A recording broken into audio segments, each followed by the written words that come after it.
आताची सर्वात मोठी बातमी. उद्धव ठाकरेंचा एकनाथ शिंदेंना सर्वात मोठा धक्का. शिवसेना चिन्हाबाबत ठाकरेंना दिलासा. नेमकं काय घडलं? शिवसेना चिन्हाबाबत सुप्रीम कोर्टात सुनावणी.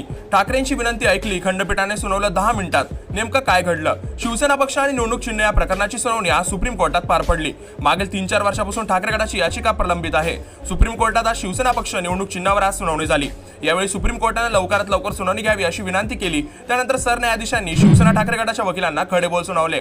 दरम्यान या प्रकरणाची पुढील सुनावणी 30 जुलै रोजी होणार आहे. आज सुप्रीम कोर्टात अनेक प्रलंबित प्रकरणांवर सुनावणी झाली. यामध्ये शिवसेना निवडणूक चिन्ह पक्षाबाबत सुनावणी घेण्यात आली. यावेळी शिवसेना ठाकरे गटाचे वकील देवदत्त कामत यांनी प्रकरणावर लवकरात लवकर प्रकरणाची सुनावणी घ्यावी अशी विनंती केली.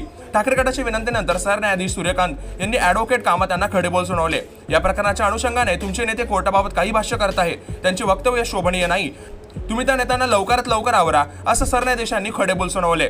ठाकरे गटाच्या वतीने बाजू मांडताना वरिष्ठ वकील देवदत्त कामत यांनी न्यायालयाला सांगितले की हे प्रकरण आज केवळ देशानिर्देशांसाठी यादीत ठेवण्यात आले होते. आम्ही या प्रकरणावर लवकरात लवकर सुनावणी व्हावी अशी अपेक्षा करत आहोत. पुढे बोलताना त्यांनी आम्ही या अंतिम निर्णयाची प्रतीक्षा करत आहोत. आम्हाला फक्त न्यायालयाकडून योग्य वेळ मिळावा अशी विनंतीची टिप्पणी केली होती. अशी बेवबजार विधाने खपवून घेणार नाही असं सरन्यायाधीशांनी तीव्र संताप करत ठाकरे गटाला सुनावलं. याबद्दल तुमचे मत आम्हाला कळवून नक्की सांगा. आगामी काळामध्ये उद्धव ठाकरेंना त्यांचा पक्ष आणि चिन्ह पुन्हा मिळणार का, याबद्दल तुमचे मत आम्हाला कळवून नक्की सांगा. तुमचा सपोर्ट उद्धव ठाकरे एकनाथ शिंदे याबद्दल देखील कमेंट करून नक्की सांगा. आणि अशा सुडोरोज बघण्यासाठी आपल्या चॅनलला सबस्क्राईब करायला विसरू नका.